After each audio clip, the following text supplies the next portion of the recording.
এই মুহূর্তে আর্থের এমন একটা সাইড আছে যেখানে এমন কিছু মানুষ এক্সিস্ট করে যারা তাদের লাইফকে একটা গেমের মতো ট্রিট করে, এন্ড সেই গেমকে কিভাবে ইজি মোড খেলতে হয় সেটাও তারা শিখে গেছে। সিরিয়াসলি স্পিকিং, যেই কাজটা আমাদের মতো এভারেজ বান্দারা, আপনারই কথা বলা হচ্ছে, যেই কাজটা আমাদের মতো এভারেজ বান্দারা 2 দিন 3 দিন 4 দিন 5 দিনও শেষ করতে পারি না, সেই কাজটা সেই বান্দা একদিনে শেষ করে লুডো খেলতে বসে যায়। হাউ? বিকজ দে নিউ যে লাইফটা হার্ড মোডে চলতেছে, এন্ড তাদের কিছু টিপস ট্রিক্স, কিছুতে এমন একটা জিনিসের দরকার ছিল যেটা তারা জানে না।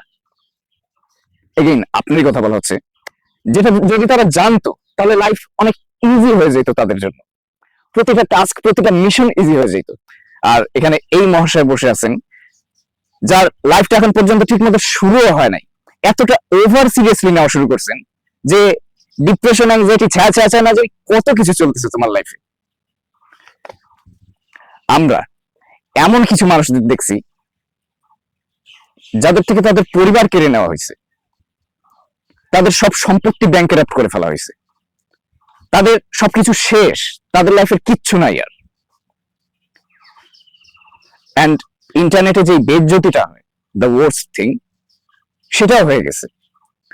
তারপরেও আল্লাহর বান্দা কেমনে জানি আবার সেই সেম পর্যায়ে চলে যায় যেমনটা তারা আগে ছিল, একদম জিরো থেকে শুরু করে, এন্ড সেই সেম পর্যায়ে চলে যায় যেমন তারা আগে ছিল। They are not living the life, they are playing the life. নাম নেওয়ার দরকারও নাই, ইউ অলরেডি নো দেম। আমার একটা প্রশ্ন তোমার কাছে, তোমার এইজ কত? নেভার মাইন্ড, আমি যদি তোমার এইজ জেনেও যাই, আমি এইটা জানতে পারবো না যে তুমি তোমার লাইফে এখন পর্যন্ত কয়টা ট্রমাটিক এক্সপিরিয়েন্সেস ফেস করছো। এন্ড যদি আমার অ্যাজাম্পশন ভুল না হয়, সেগুলো কি আমি এভাবে 1 2 3 4 আঙ্গুলে গুনতে পারবো? অফকোর্স নিজেরটাও এন্ড তোমারটাও। এমন না যে আমি বহুত বড় ইলন মাস্ক, কিছু না ভাই, ডেফিনেটলি নট। বাট ভুলটা তোমার না। কেন? কারণ ভাই এতদিন তো তোমাকে এইসব বলার মতো কেউ ছিলই না, সেটা তো এখন পাইলা তোমরা, যে তোমাকে বুঝাবে যে লাইফেরও কিছু উসুল আছে, কিছু নীতি আছে, কিছু রুল আছে, কিছু এমন প্রোটোকল আছে যেগুলো যদি তোমার জানা থাকে, you can definitely play the life easier like those people. 4টা পয়েন্ট নিয়ে ডিসকাস করবো এই ভিডিওতে, 4টা পয়েন্ট। অ্যান্ড এই ভিডিওটা শেষ হইতেই এই 4টা পয়েন্ট অ্যাপ্লাই করো নিজের লাইফে, অ্যান্ড সেটা করার পর ভাই যেই রিলিফটা, যেই ইজিনেসটা আসবে না তোমার লাইফে, you will definitely feel 10 times easier than before in whatever you do. And just like any other days, আমি তোমার trustworthy beloved ভাই ভেন্স, and এই চ্যানেলের মোটোই হচ্ছে, উদ্দেশ্যই হচ্ছে এই দুটা জিনিস। So if you are interested, you can definitely consider subscribing. দেখো বস, তোমার কাছে একটা প্রশ্ন আমার, কেননা এই প্রশ্ন উত্তর খেলা তো চলতেই থাকবে, সেটা আর থামতেছে না। তোমার হিসাব অনুযায়ী, অ্যাকর্ডিং টু ইউ, লাইফের আলটিমেট মোটিভেটরটা কি? কোনো একটা পারপাস, কোনো একটা জিনিস যেটা পাওয়ার জন্য সবকিছু স্যাক্রিফাইস করা যেতে পারে, সবকিছু এতটা মোটিভেটিং কি হইতে পারে? If your answer is কোনো মাইয়া, if your answer is pain, if your answer is revenge, if your answer is parents, okay, যদি প্যারেন্টস হয় তাহলে ভালো ভাই, ফুল রেসপেক্ট ভাই, ফুল respect. If your answer is money, damn ভাই, গ্রেট। বাট যেই আলটিমেট মোটিভেটরটা আছে, যেটার কথা বলছিলাম, সেটার সামনে এই সবগুলা একসাথে মিলাইলেও 10%ও হবে না। এন্ড আমি বলবো, what's that piece of so called shit যেটা আমি এতক্ষণ ধরে তোমার কাছ থেকে লুকাচ্ছি, সেটা হচ্ছে রেসপন্সিবিলিটিস। আর সেটাও অন্য কারণ না, নিজের। হ্যাঁ, নিজের রেসপন্সিবিলিটিস। যখন নিজের বোঝাটা নিজের কাঁধে নিতে পারবা, নট লিটারালি বাট ফিলোসফিক্যালি, আমি যেটা বলতে চাচ্ছি সেটা বোঝার চেষ্টা করো ভাই। তখন তোমার জীবনের দরজাটা খুলবে, তোমার চোখ দুইটা এমনি বড় বড় হবে, অ্যান্ড তুমি দেখতে পারবা যে ভাই এইটা আমার যোগ্যতা, এইটা। অ্যান্ড এতদিন বাপ মা তাদের কষ্টের টাকা দিয়ে শুধু আমাকে পালছে, আর যখন তোমার চোখ দুইটা খুলবে তোমার রিয়েলাইজেশন হবে যে আরে এতদিন তো বাপ মায়ের টাকা দিয়েই বড় হচ্ছিলাম, বাপ মায়ের টাকা দিয়েই বেঁচে ছিলাম, বাট এখন এখন তো নিজের পায়ে দাঁড়া হয়ে গেছি। ইভেন আমার খাওয়া পড়া বাঁচার সম্পূর্ণ রেসপন্সিবিলিটিস এখন আমার উপর। So if I fucked up, I fucked up, কেউ সেটার দায়ভার নেবে না। And this is one of the biggest কার্সেস and one of the biggest gifts in a man's life. তুমি যদি পড়ে যাও, তোমাকে উঠানোর জন্য কেউ আসতেছে না, unlike your a women.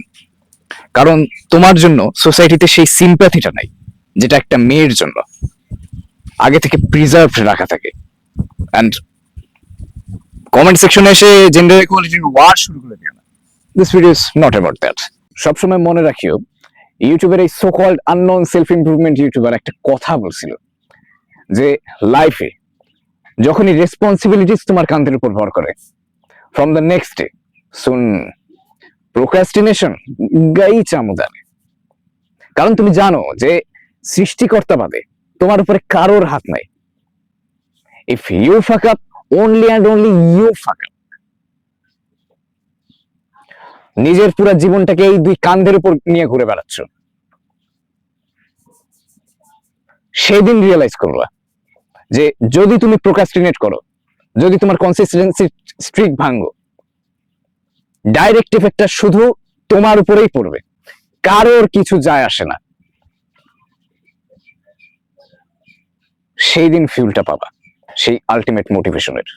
So you found the motivation, but motivation से तो घर नहीं चलता लाला, কাজও তো করতে হবে। বাট কাজ কে করতে দেয় না? Over thinking. And that's the second point. কখনো কি এটা চিন্তা করছো যে ভাই লাইফে সব কিছু আমাকে পিছনের দিকে টানতেছে, সামনে কেন আগাইতে দিচ্ছে না? Everything is falling apart. বুঝে উঠতে পারতেছো না যে রিস্টার্ট কোথা থেকে করি, কি ধরি, কোনটা শুরু করি, কিচ্ছু বুঝে উঠতে পারতেছো না। Well, that's when overthinking occurs. সেই সিচুয়েশনে কী করা উচিত জানো? তোমার ব্রেনটাকে খুলে সাইডে রেখে দেওয়া উচিত। I know it might sound weird, it might sound creepy, যে ভাই চিন্তা ভাবনা করাই বন্ধ করে দিব একেবারে, অ্যানালাইসিসই করবো না, এত বোধাই তো আমরা না। হইতে হয় ভাই, কখনো কখনো হইতে হয়, কখনো কখনো স্যাক্রিফাইস করতে হয়, রিস্ক নিতে হয়। তুমিও জানো এই ওভার থিঙ্কিং কে করাচ্ছে। কেউ একজন এসে তোমার মাথার ভিতরে কেবল ঢুকায় না, এটা তুমি নিজেই। তোমার মাথার ভিতরে যে এই 1.5-2 কেজির যে মিটটা আছে, এটাই হচ্ছে তোমার ওভার থিঙ্কিংয়ের সবচেয়ে বড় factory. Turn this shit off. অনেক কাজ আছে, অনেক টাস্ক আছে, র্যান্ডমলি উঠাও, চোখ বন্ধ করো, হাত ফেলো অ্যান্ড র্যান্ডমলি উঠাও। আমার লাস্ট অ্যাডভাইস এই পয়েন্টটা নিয়ে, যে যখন তোমার কাছে 5টা আলাদা আলাদা টাস্ক আছে অ্যান্ড হচ্ছে একটাও না, তখন তুমি জাস্ট র্যান্ডমলি একটা টাস্ক উঠাও এখান থেকে, অ্যান্ড বাকি 4টা ভুলে যাও। জাস্ট মোমেন্টামটা ধরে রাখবা। It will become 10 times easier then before. আমি জানি এটা ব্রেনকে এভাবে ট্রিক করতে পারা একদিনের কাজ না, একদিনের খেলা না, it's not a one night game, but আমি জানি তুমি পারবা। টাইম লাগবে, বাট তুমি পারবা। Last quote, sometimes not using your brain can save you from overusing it. Coming to the third point, এখন আমি তোমাকে যেটা বলবো, it's very important, and এটা নিয়ে সামনে একটা ডেডিকেটেড ভিডিও আসবে আই গেস। সেটা হচ্ছে, do not care about what people are thinking because they do not give a single shit about you. তুমি কি করতেছো, তুমি কেন করতেছো, তুমি এক্সিস্ট করতেছো, তাদের কিচ্ছু যায় আসে না। আচ্ছা, একটা প্রশ্ন করি তোমাকে, একটু ক্লিয়ারলি অ্যান্ড অনেস্টলি উত্তর দিও, কোনো হেজিটেশন ছাড়া। আমি তোমাকে জাজ করবো না, আমি তোমার ভাইয়ের মতো। তুমি কার কার দিকে তাকাও যখন রাস্তায় বের হও? হ্যাঁ, এইটা কমন যে আমাদের ছেলেদের কিছু কিছু মেয়ে আছে, সুন্দর মেয়ে আছে, যাদের দেখলেই চোখ ন্যাচারালি তাদের দিকে চলে যায়। But I believe my brother, তুমি এমন কোনো লাস্টফুল কাজ করো না যাতে তারা হেজিটেটেড ফিল করবে বা আনকমফোর্টেবল ফিল করবে। যদি সেইটা করে থাকো তাহলে আমার এই ভিডিওতে দেওয়া লাস্টের গালিটা তুমি ডিজার্ভ করো। জোকস অ্যাপার্ট, বাট জেনারেলি যখন তুমি মানুষকে দেখো, তুমি কি তাদের দেখেই একেবারে ভাই এর হাইট কত, এ হাঁটে কেমনে, এ লুকস কেমন, এ এ কথা কেমনে বলে, এ নড়াচড়া কেমনে করে, এইটা কেমন ওইটা কেমন, লর্ড আলসাম? নো, নো, তুমি এটা করো না। যখন তুমি নিজেই এটা করো না, so why are you expecting the rest of the people to do the same thing with you?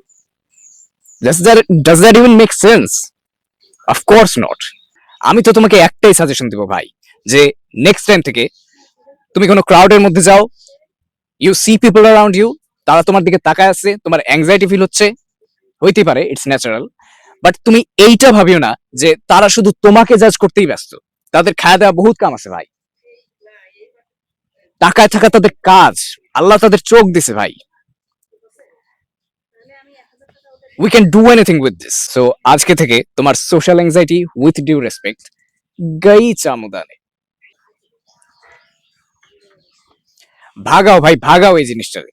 Extrovert হও, কথা বলো মানুষের সাথে, সোশ্যালাইজ হও, কনফিডেন্স দেখাও। This is life. I really appreciate your attention span, যে তুমি ভিডিওটা এই পর্যন্ত দেখছো। Thank you. আর এখন আসতেছে সবচাইতে ইম্পর্টেন্ট, সবচাইতে পাওয়ারফুল, সবচাইতে ইম্পাওয়ারিং অ্যান্ড সবচাইতে কন্ট্রোভার্সিয়াল পয়েন্ট যেটা আমরা জানবো, সেটা হচ্ছে choose one of between a family and empire. হ্যাঁ, তোমার কাছে দুইটা অপশন আছে। Either you can have a happy and peaceful family or a big and great empire. And এটা আমার কথা না, আমার যোগ্যতাটাই বাকি এটা বলার। বাট এই সেম কথাটা ইতিহাসের এখন পর্যন্ত সবচাইতে গ্রেট গ্রেট ফিলোসফার্সরা বলে গেছে। দেখো, এই কথাটা তো সত্য যে নাথিং ইজ ইম্পসিবল, যদিও বলাটা সহজ করাটা কঠিন। বাট এই কথাটা যাই না রাখো ভাই, যে এই দুটা লাইফ একসাথে বাঁচা মিয়ারলি ইম্পসিবল। মুভিতে তো অসংখ্যবার দেখছোই যে if you are a very big person or if you are the main character, তোমার অনেক এনিমিস থাকবে, অ্যান্ড তোমার সেই শত্রুরা যারা 24টা ঘন্টা তোমার লাইফের পিছনেই লাগে আছে, তাদের সবচাইতে বড় পাওয়ার পয়েন্ট অ্যান্ড তোমার সবচাইতে বড় উইকনেসটা কি, তোমার সবচেয়ে বড় উইক পয়েন্টটা কি? তোমার ফ্যামিলি। বুঝতেছো আই গেস কি বলতে চাচ্ছি? সো অ্যাজ এ ম্যান, আমি এটা চাই না, অ্যান্ড আমি জানি তুমিও এটা চাবা না, যে তোমার বিজনেসের কারণে বা তোমার কারণে তোমার ফ্যামিলি কোনো ডেঞ্জারে পড়ুক, যে কোনো ধরনের ডেঞ্জার। আরেকটা বিষয় আমি ক্ল্যারিফাই করে দিতে চাই, যে আমি যখন এইটা বললাম যে তুমি ফ্যামিলি আর এম্পায়ারের মধ্যে যে কোনো একটা চুজ করতে পারবা, আমি কিন্তু এইটা বলি নাই যে যদি তুমি ফ্যামিলি চুজ করো তাহলে তুমি নুলার নুলাই থেকে যাবে আর জীবনে রিচ হইতে পারবা না। You can still have a heavenly rich and wealthy family ভাই, হেভেনলি লাইফ। বাট যখন এম্পায়ার বিল্ডের কথা আসে তখন প্রশ্নটা এন্টায়ারলি ডিফারেন্ট। এটা একটা বিশাল ব্যাপার, এটা একটা ভয়াবহ ব্যাপার। The choice is yours, but আমি মনে করি যেহেতু তোমাদের ম্যাক্সিমামের বয়সই 16, 17, 18 আশেপাশে, সো এখনো সেটা ডিসাইড করার সঠিক সময় আসে নাই তোমাদের। বাট একদিন তোমাকে এটা ডিসাইড করতেই হবে যে তুমি কি চাও। সো বহুত কথা বললাম, নতুন এনভায়রনমেন্টে কেমন লাগলো জানাইও। অ্যান্ড আমি আমার নানি বাড়িতে আসছি, সো নেক্সট কয়েকটা ভিডিও তোমরা এই ধরনের এনভায়রনমেন্টেই পাবা আই গেস। সো ততক্ষণ পর্যন্ত ছেলেদের জন্য live at your age, and তোমাদের জন্য লাভ ইউ বেবি।